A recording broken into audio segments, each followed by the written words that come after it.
손 쓸 때마다 많이 아파서 이거 완전히 망가지고 나면요 정말 후회하십니다. 이 처음에는 아침에 일어났을 때 손이 빡빡한 정도로 시작하거든요. 그런데 쓰다 보면 통증이 있으면요 나 조금 지나면 괜찮겠지 이러고 무시하는 경우가 많은데, 사실은 손가락은요 너무나 쓸 일이 많기 때문에 망가지고 나면 정말 후회하고요. 그리고 이 생각보다 누구나 걸릴 수가 있습니다. 수술하면 되지 않을까요? 수술이요? 그런데 수술보다도요 이것만 꾸준히 하시면 충분히 많이 좋아지실 수 있습니다. 제가 오늘 손가락 관절에 대한 관리법을 알려드릴 테니까요 그것만 하셔도 충분합니다.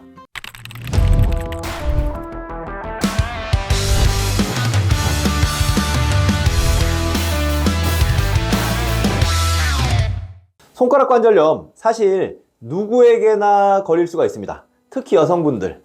사실 이 손가락 관절염은요 남성분들보다는 여성분들한테 더 많습니다. 저한테 오셔서 첫 마디로 하시는 말씀이 아침에 일어나서 손이 잘 안 쥐어져요, 이런 말씀 하시거든요. 그리고 빡빡하고 아파요, 이런 말씀 하시는 분들 너무 많고, 특히 갱년기 근처에 오시면 사실은 아침에 붓고 빡빡해 가지고 손 통증도 있고 잘 안 쥐어지시는 분들 굉장히 많으실 겁니다. 그런 분들 오늘 이야기 끝까지 들어보시면 사실 정말 좋은 팁 많이 얻으실 수 있을 거거든요. 선생님, 네? 오늘 손 몇 번이나 움직였는지 혹시 기억나요?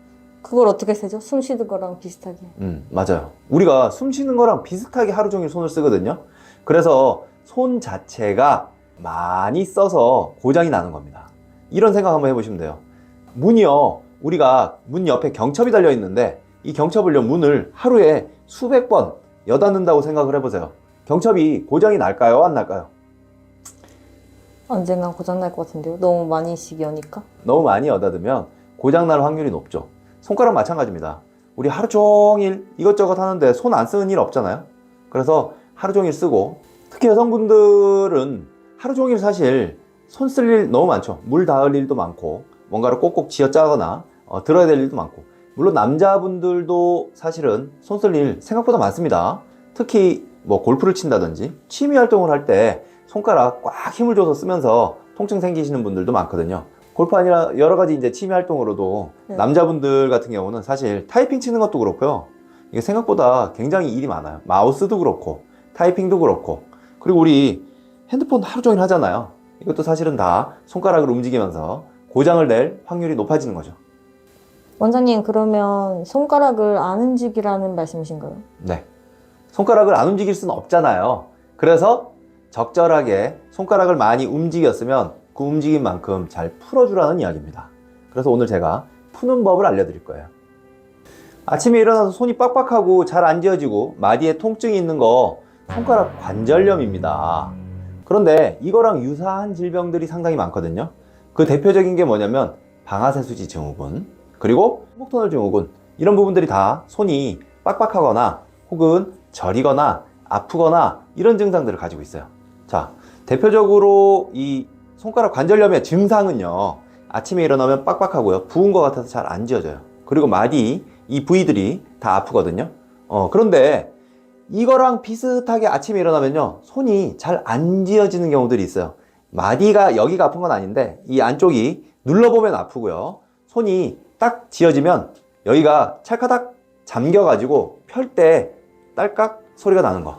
근데 이거 마치 비슷하잖아요, 손가락 관절염이랑. 네. 이건 뭐냐면 방아쇠 수지 증후군 혹은 탄발찌라고 부르는 거예요. 근데 아주 비쌉니다. 그리고 또 하나는 뭐냐면 이 손이 아침에 일어나면요 저려요. 근데 손바닥이 다 저린 게 아니고 손끝이 주로 저린 경우가 많고, 혹은 이런 데가 손가락 어딘가가 아픈 것 같기도 하고 저린 것 같기도 해. 이거는 뭐냐면 손목터널 증후군이에요. 그래서 얘들이 다 비슷비슷하게 손이 아프거나 저리기 때문에 이 세 개가 사실은 혼재되어 있거나 헷갈리는 경우들이 너무 많아요. 그래서 잘못 진단을 하게 되면 이 손질환 세 개가 엇비슷하기 때문에요, 사실 잘못 치료하게 되면 엉뚱한 결과가 나타납니다. 마치 리모컨 두 개가 엇비슷해 보여, 그래서 대충 짚고 켰는데 TV가 아니고 에어컨 켜지는 거랑 비슷한 거예요. 그래서 요 세 가지가 얼추 비슷하기 때문에 헷갈리면 안 된다. 그리고 전문가들도 사실은 헷갈리기가 쉽기 때문에 굉장히 자세히 좀 들여다볼 필요가 있다. 이런 말씀 드리고 싶습니다. 선생님, 그러면 손가락 관절염이랑 류마티스 관절염이랑 어떻게 구분할 수 있나요? 보통 이제 우리가 관절염이라고 하는 거는 퇴행성 관절을 이야기하거든요. 퇴행성 관절 대표적인 게 류마티스 관절도 비슷하긴 한데 아침에 일어나면요 빡빡해요.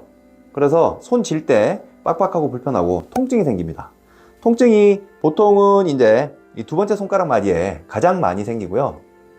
그리고 시간이 조금 지나면 사실 손끝에 이 마디가 변형이 되죠. 그래서 여기가 뭐 몽톡하게 왜 손가락 못생겨진다고 하잖아요. 미워지는 여기가 이렇게 볼록하게 뼈가 튀어나오는 변형이 일어나기도 합니다. 근데 이제 대표적인 게 사실 손가락 아프면 대부분 뭐라고 그러시냐면 류마티스 아니에요? 이러시거든요. 왜냐면 류마티스 관절염 너무 많이 들어보셔가지고 아주 고생 많이 한다는 사실은 알고 계실 거예요. 류마티스 관절염하고 오늘 이야기하는 퇴행성 관절염은 좀 다른 겁니다. 류마티스 관절염 같은 경우는 사실은 몸 곳곳에 관절에 심각한 염증이 일어나거든요. 그래서 변형도 많이 되고 사실은 몸 한두 군데만 이렇게 손가락 관절만 침입하는 것이 아니고요. 몸의 여러 군데 작은 관절들을 동시에 침범해서 문제를 일으킵니다. 특히 이 류마티스 관절염 같은 경우는 자가 면역 질환이에요. 무슨 얘기냐면 내 몸이요 피하 식별을 못해요. 내 몸에 뭔가 세균이 들어오면은 그 부분들을 내가 죽여야 되잖아요. 그런 방어 기능이 있는데 그 방어 기능이 피하 식별을 못 해가지고 나 스스로를 공격을 해버리는 거예요. 그럼 원장님, 제 몸에 있는 저의 아군 세포들이 서로 싸우는 건가요? 네. 집고양이가 갑자기 주인을 핥히는 것처럼? 네. 집고양이가 아주 시게 핥히는 거죠. 피하 식별 못 하는 거야. 주인인지 아닌지도 모르고 막 핥히는 거죠. 그래가지고 이런데 마디에 염증이 생겨가지고 폭폭폭폭 쑤시고 그리고 변형도 굉장히 많이 일어나고 아까 말씀드렸듯이 여러 군데 마디에 한꺼번에 변형이 일어나고 그리고 특히 류마티스 관절염 같은 경우는 사실은 혈액 검사 해보면 아실 수가 있어요.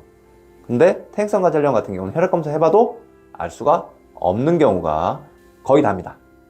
자, 퇴행성 관절이라고 하는 건 많이 써서 오는 거고요. 특히 이제 여기를 많이 쓰게 되면 이 손을 젖히는 근육, 손가락을 젖히는 근육이 많이 단축이 됩니다. 얘가 오그라들게 되면서 이 손을 덮는 이 부위들을 집어 당겨요. 그래서 손 마디마디에 사실은 불필요한 견인력을 만들기 때문에 조금 더 관절염이 빠르게 진행이 돼요. 무슨 얘기냐? 손을 젖히는 이 근육들, 팔 위에 이 근육들 있잖아요. 여기에 긴장도가 높아져서 퇴행성 이 손가락 관절염이 조금 더 빠르게 진행이 된다는 것입니다. 그래서 중요한 거는 이 팔 위에 있는 근육들 있잖아요. 얘들은 손가락을 젖히는 근육들이거든요. 얘들의 긴장도만 좀 풀려도요. 이 손마디 빡빡한 거 훨씬 덜해집니다. 어떻게 마사지를 해야 좋을까요? 네, 손 이렇게 움직여 보시면요. 지금 손가락을 움직여 보시면 이 팔 위에서 꿈틀꿈틀 움직이는 근육 보이실 거예요. 이게 바로 손을 젖히는 근육들인데요. 얘들을 빡빡빡 마사지 한번 해줘 보세요. 아침에 손 빡빡 하시는 분들은요. 빡빡하고 질 때 약간의 경미한 통증이 있으신 분들은 여기를 마사지 열심히 해주기만 해도요. 다음날 좀 다릅니다. 그래서 여기를 빡빡빡 마사지를 많이 해주시면 되고 그 근육 어떻게 찾는다고요? 손가락 움직이시면 돼요. 그러면 여기에 움직여요. 같이 따라서. 그래서 여기를 빡빡 손으로 빡빡 문질러 주시는 거 1번. 손가락으로 꽉꽉 문지르면 손가락이 좀 아프지 않나요? 손가락이 아프면요. 공 이용하시면 돼요. 공 제일 좋잖아요. 여기 공으로 이 손을요. 그냥 뜬 상태로 공중에 뜬 상태로 놓고 여기를 마사지 하면요. 자극이 약해요. 이 책상 같은데요. 딱 놓으세요. 책상 같은 데 팔을 놓고 얘로 빡빡 문질러 보세요. 손에 마디 통증이 있는 분들은요. 이 부위 누르기만 해도 자지러지게 아픕니다. 그래서 여기를 빡빡 문질러서 열심히 한번 문질러 보세요. 그러면 손마디에 긴장감이 훨씬 덜해지고요. 또 하나는 뭐냐면 뭐든지 따뜻해지게 되면 사실은 이완이 돼요. 이 손가락 관절염이라는 것 자체가요. 우리 염이라는 말 때문에 염증에 너무 집중하시는데 사실 아까 말씀드렸듯이 이 손마디를 이어가고 있는 이 근육이 짱짱하게 긴장이 되면 이 마디 자체가요. 더 좁아지고 마찰이 생겨가지고 더 유독 염증이 더 많이 생기는 겁니다. 많이 쓰게 되면 이 근육 자체가 오그라들고 긴장도가 높아지기 때문에 손가락 관절염 자체가 생기는 거거든요.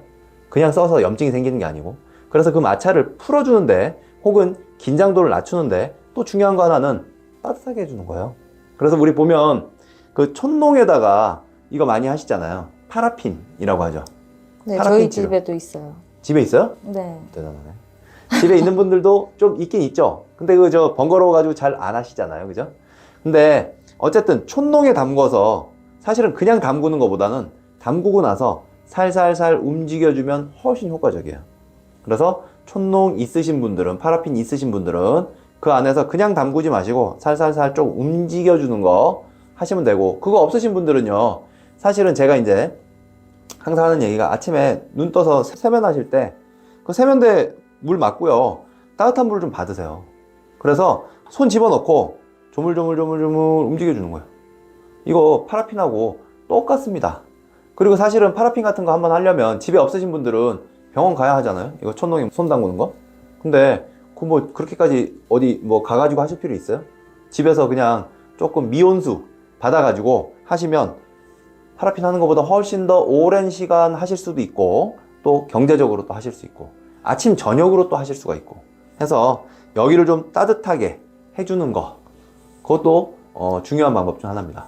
몇 분 정도 해주는 게 좋을까요, 원장님? 보통은 한 5분 이상?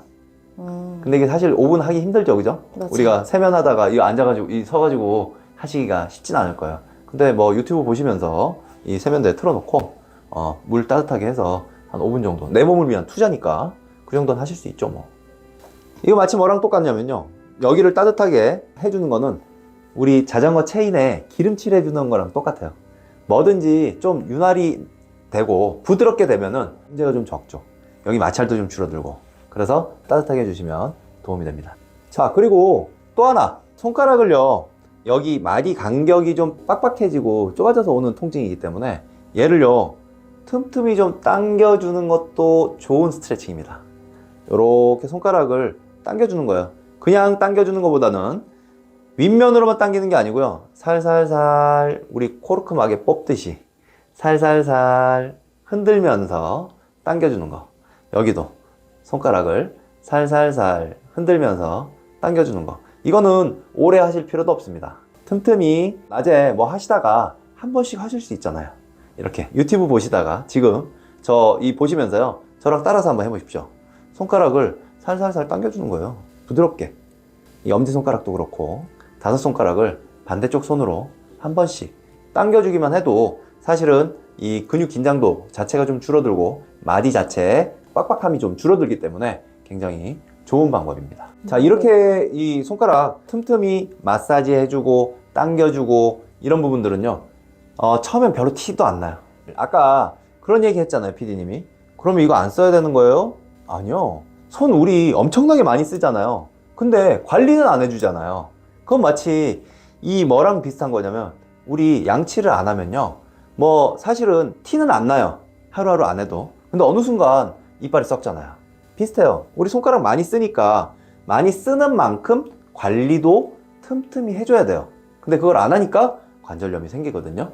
그래서 이런 식으로 작은 관리들을 일상에서 좀 매일매일 해주는 것이 중요하다. 그럼 원장님, 저 손가락 관절염에 좋은 영양제 좀 추천해 주세요. 네.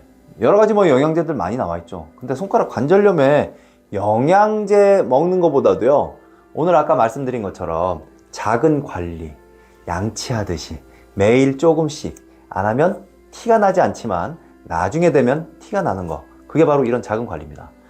그리고 혹시 손가락 관절염으로 내가 고생을 했는데 이런 방식을 썼더니 조금 더 좋더라 하는 부분들이 있으시다면 한번 댓글로 공유를 한번 해주시면 좋을 것 같아요.